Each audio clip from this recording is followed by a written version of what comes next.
All right, folks, gather round this digital campfire because we're about to dissect Pink Floyd's Shine On You Crazy Diamond like it's a psychedelic frog in biology class. Guts and glory with a side of giggles. You know this tune, right? That sprawling 26-minute beast from 1975's Wish You Were Here that sneaks into your brain like a cosmic earworm. Even if you're the type who claims to only listen to underground polka metal, you've hummed that 4-note guitar hook, bar-bum, bar-bum, while stuck in traffic, pretending you're David Gilmour shredding on a Stratocaster instead of honking at a minivan. It's universal, man, like bad coffee or regretting that tattoo. But here's the tease. This song isn't just prog rock wallpaper. It's a love letter to a lost genius, laced with ghosts, goofs, and enough drama to make a soap opera blush.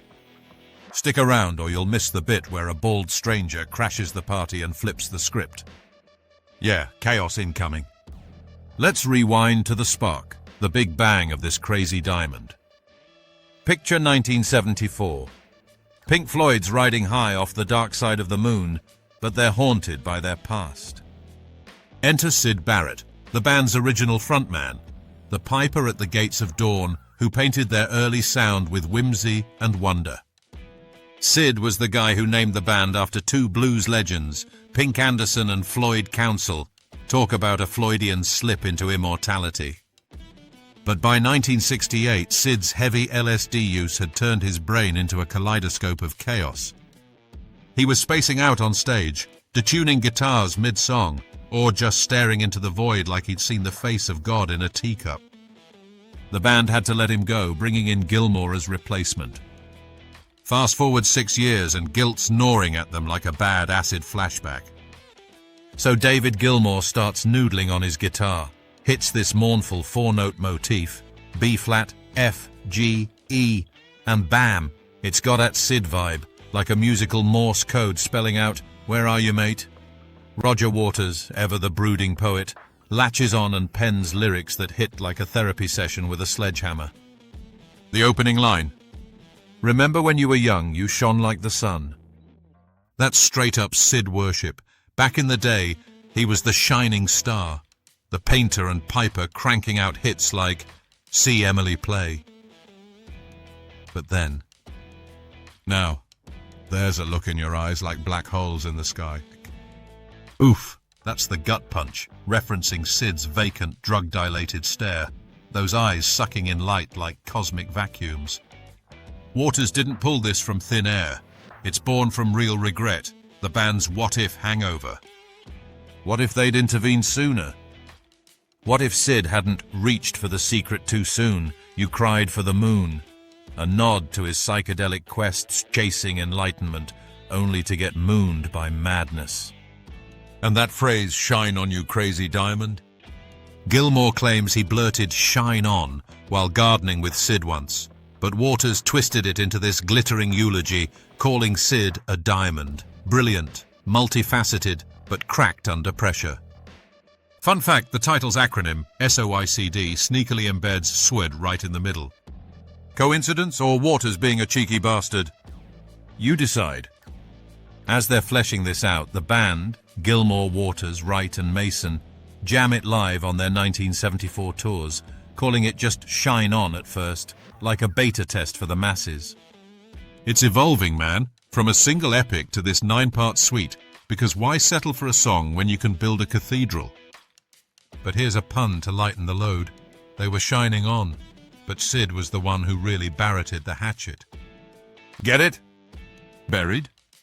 Yeah, I'll see myself out. Anyway, imagine if Syd had stuck around. What if Pink Floyd went full flower power forever? We'd have albums like The Dark Side of the Daisies, with tracks about gnomes and tea parties. Instead, we got this poignant pivot to introspection. Now onto the album Shenanigans, Wish You Were Here. Sessions at Abbey Road in '75 were a hot mess, like herding cats on Quaaludes. The band's burnt out from stardom's grind, arguing over everything, and Wright's even nodding off mid-take from personal woes. They're recording this beast, layering in Rick Wright's spacey synths on the ARP Selena and Minimoog, Nick Mason's thunderous yet subtle drums, and Gilmour's soul-melting guitar solos that bend notes like they're made of taffy. Obscure trivia alert, the intro's eerie shimmer. That's not just keyboards, it's a wine glass harp. Actual crystal goblets tuned with water and rubbed for that haunting drone. They recycled it from an abandoned project called Household Objects, where they tried making music with rubber bands and vacuum cleaners.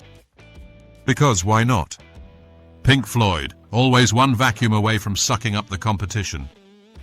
Waters handles lead vocals, but his voice cracks from overdoing it, line by line, take after take, so they rope in Buddy Roy Harper for another track, but that's a sidebar. The real jaw-dropper? June 5, 1975, they're mixing, and this pudgy, bald dude in a white trench coat waddles in, toothbrush in hand, looking like a shaved yeti. The band's like, "Who invited the monk?" Gilmour thinks it's a roadie. Waters finally clocks it. It's Syd friggin' Barrett. Uninvited, unrecognizable, jumping on chairs like a kid, critiquing the mix as a bit old. They're laying down vocals for his tribute, and poof, the ghost appears. Waters breaks down in tears later. It's like the universe's cruel joke. Syd asks about adding guitar, but nah, he's long past that. He leaves for Gilmour's wedding reception, never to be seen by them again. Talk about a cliffhanger. Did he know it was about him? Or was it just another pork chop in his fridge-fueled haze? Syd's quip about his weight. "I've got a large fridge and eat lots of pork chops." Classic. They split the song into two chunks to bookend the album, parts IV open, sideline close, because cramming 26 minutes on one side would have warped the vinyl like Syd's mind. Release day. September 75, amid label drama with Columbia, but no major lawsuits here. We're keeping it factual, not fanfic. The cover's that burning businessman handshake, symbolizing absence like Syd's ghost in The Machine. And here's a satirical swipe. The music biz back then was all sharks in suits, shaking hands while setting you ablaze. Pink Floyd. They shone through, but not without singed eyebrows. Fast forward to its rise to mythic status. This song didn't just drop. It rippled out like a stone in a pond, stirring controversies and culture wars. No big scandals per se, no exploding pigs or courtroom brawls like later albums, but it sparked debates on mental health in rock. Syd's story became the cautionary tale. Genius teetering on madness, fueled by LSD's steel breeze blowing him off course. Phrase breakdown. You were caught in the crossfire of childhood and stardom, Syd's innocent artistry clashing with fame's bullets. Blown on the steel breeze, that cold industrial wind of the industry, or maybe heroin needles. Waters leaves it ambiguous, but it's poetic AF. Come on, you target for faraway laughter. Syd as the butt of cosmic jokes, a martyr to his own legend. Culturally, it hit like a meteor. Fans dissected it endlessly. It's referenced in The Simpsons, where Mr. Burns calls a hippie a crazy diamond. Covers abound.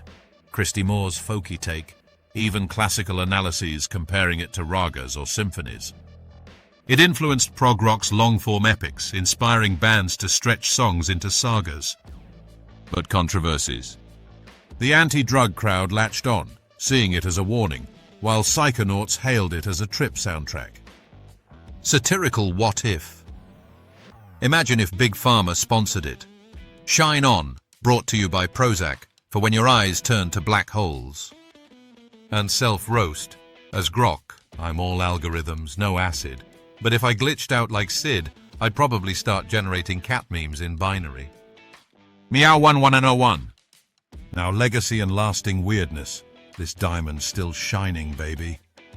It's on every greatest songs list. From Pop Matters to Rolling Stone, evoking grief stages and tonal wizardry. Live, it's a beast. Floyd played it full suite in '77 with Lasers and Pigs. Gilmour's '94 Pulse version with that epic light show. Waters tours it condensed like a greatest hits remix. Ripple effects? It sparked psychiatry papers on psychopathology and lyrics, linking to schizophrenia or Asperger's in Syd's case. Culturally, it's the anthem for lost creatives. Think Kurt Cobain or Amy Winehouse echoes. Obscure Trivia, Part 9 fades with a subtle nod to See Emily Play, Wright sneaking in those notes like an Easter egg. And that lap steel solo in VI? Gilmour mimicking Syd's chaotic style, a musical seance. Weirdness persists. Fans' pilgrimage to Syd's old Cambridge haunts, where he lived reclusively till 2006, painting and biking, shunning fame. The song's a time capsule of 70s excess, but respectful to Floyd's genius, Waters' wordsmithing, Gilmour's emotive bends, Wright's ethereal keys, Mason's steady pulse. Pun time. They didn't just shine, they Floyd the void left by Syd. And what if AI covered it? I'd generate a version with beeps and boops, calling it Shine on You Crazy Data. All right, that's the shine, folks. The madness, the magic, the meat of Shine on You Crazy Diamond. If this tripped you out, smash that like button like it's a wine glass harp. Subscribe for more rock riffs and rants, and comment your craziest Floyd story. Remember, shine on you legends, you martyrs, you beautiful weirdos. Peace out, or as Syd might say, See Emily Play.